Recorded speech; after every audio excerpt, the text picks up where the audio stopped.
Good thing we laddered those Jamar Chase props on Monday, huh? Massive win.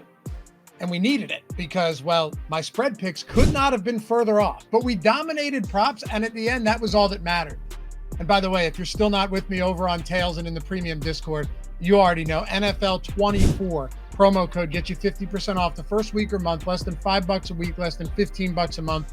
We're having an awesome time over there, building a killer community.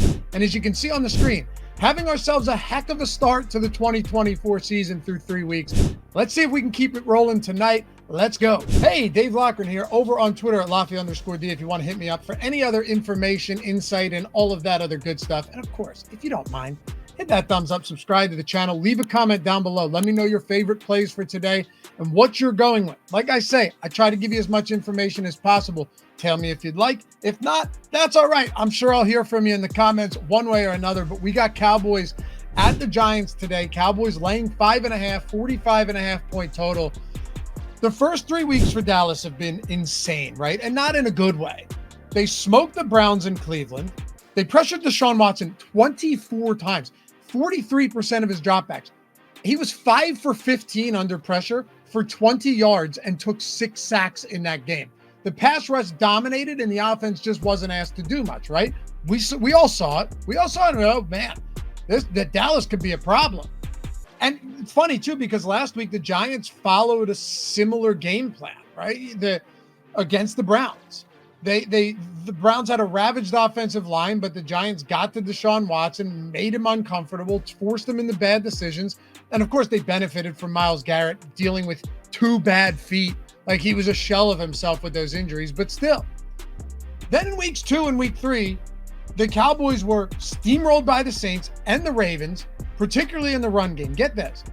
They coughed up 464 rushing yards in those games combined, which is comically bad to the point where I had to double check and be like, wait, that can't be right. But it was. What is a better way to neutralize the Dallas Cowboys, their pass rush specifically, than to just not throw the ball? Derek Carr and Lamar Jackson combined for 31 pass attempts. Combined for 31 pass attempts in those 2 games. They had 23 completions together, right? They weren't needed. Of course, Lamar's legs were needed, but the aerial attack simply wasn't. Here's my thing though, right? And like I said in the comments, tell me, are you with me? Do you see it the other way? Is Dallas dead in your eyes? I might not blame you. Pass protection. This is what's so big for me is the pass protection. The Cowboys, despite their inability to effectively run the ball, and no doubt that's been a problem and it's caused them issues, particularly from a time of possession standpoint because they couldn't stop the run either. They have protected Dak really, really well. He's been pressured at one of the lowest clips in the league. Like you're talking only Rodgers, Mahomes, and Lamar have been pressured at a lower rate than Dak Prescott. And he's been dropping back a ton. If the Giants can't get to the quarterback because their pass rush is the only thing really in that defense that can be a problem, and we saw it last week, then that secondary is going to be exposed. And that would play straight into Dallas's strengths.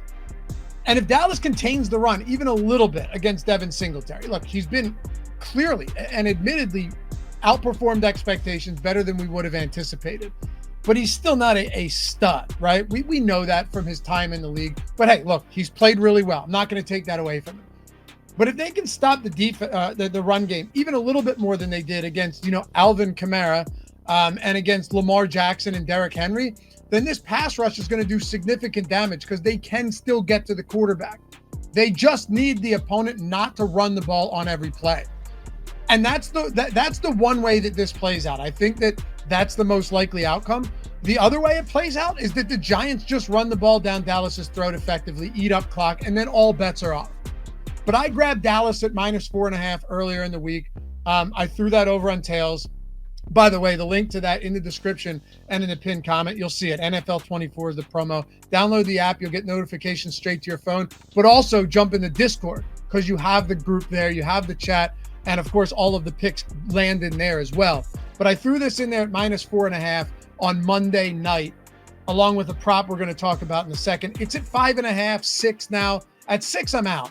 But 1 point of movement that didn't go through a key number. I'm just going to stick with Dallas here at -5.5. Dak Prescott has won 12 straight games against the Giants, with only 2 of those wins being by fewer than a touchdown. And the Cowboys are absolutely desperate for a win. If they lose this one and fall to 1-3 after 2 terrible losses, it might just be over for Dallas. So we'll see how that one ends up tonight. All right, if we're looking at props, there's a couple I like, but we're going to stick with CeeDee Lamb over 79.5 receiving yards. Now, there are 81.5s out there. There are 80.5s out there. This is why you shop odds. This is why every show I tell you that if you're in any of these states on the screen and you actually want a deposit bonus that is significant, Bet365 right now is giving you $200 in bonus bets when you literally bet $5. That's it.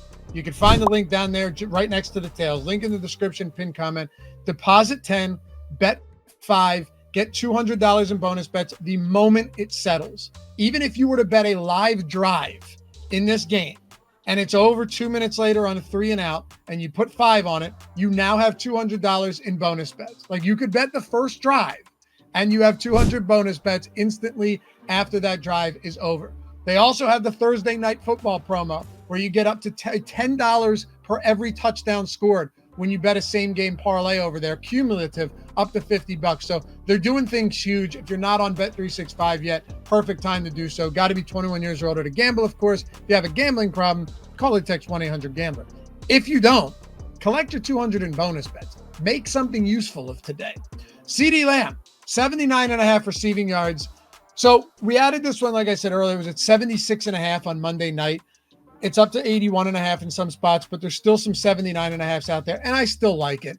There's even a bit of a narrative play here. After Lamb spoke to the media on Tuesday, took responsibility for his actions, for his poor play on that game against the Ravens, and said things would be very different going forward. I mean, look, we can't really quantify that, but it doesn't hurt either, right? The guy is still an electric player. He's one of the preeminent, one of the best wide receivers in all of football. But like I said earlier, good pass protection for Dak can really hamstring this Giants defense. I mean, even Amari had a big game last week, and Deshaun Watson is dog shit. The Cowboys' run game isn't going to win them this game. They're going to have to throw.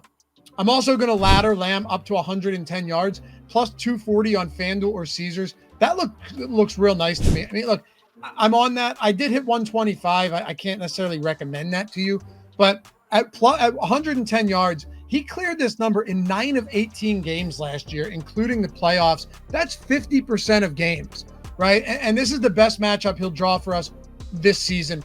So if you're like, look, I don't think Dallas is good, but they can't be as bad as they've been the past few weeks, and you still think Lamb's going to be good, this could be the spot for us to try and exploit that and get in on some better numbers because the offense has sputtered through the first few weeks. And then finally, for a touchdown, look, guys, we could go with the low-hanging fruit here. We could go with Singletary. We could go for Lamb, and I wouldn't blame you for that. Well, where is the fun in that? I mean, what am I doing here if I'm giving you -110 touchdown plays and then victory lapping them when they hit every other week? We don't do that here. We go Jamar Chase 2+ touchdowns, and we go for that, right? And sometimes they won't hit, but when they do, it's much more fun. This one isn't nearly as egregious, but gave me Daniel Jones at +290. He has 8 red zone rushing attempts this year. That's 1 more than Devin Singletary. He has 4 attempts inside the 10. That's 1 less than Singletary. And he has 3 inside the 5, so 3 goal line attempts, which is 1 more than Devin Singletary. The Cowboys gave up good rushing production to Lamar Jackson. I'm not saying Jones is Jackson, but he has some wheels. He can run, and he might be forced to. And they even gave up decent rushing production to Deshaun Watson. They've given up 2 rushing touchdowns to quarterbacks already on the year. So does Daniel Jones at +290 when he's actually getting rushing attempts and opportunities in the red zone? Yeah, I'll take a shot at that. Anyway, appreciate you guys hanging out. If you do decide to join me over in the Discord at Tails, hit me up in there and let me know. I always respond. I'm happy to have you guys join in the community, and I'd love to see some new faces in there because we're growing pretty quick.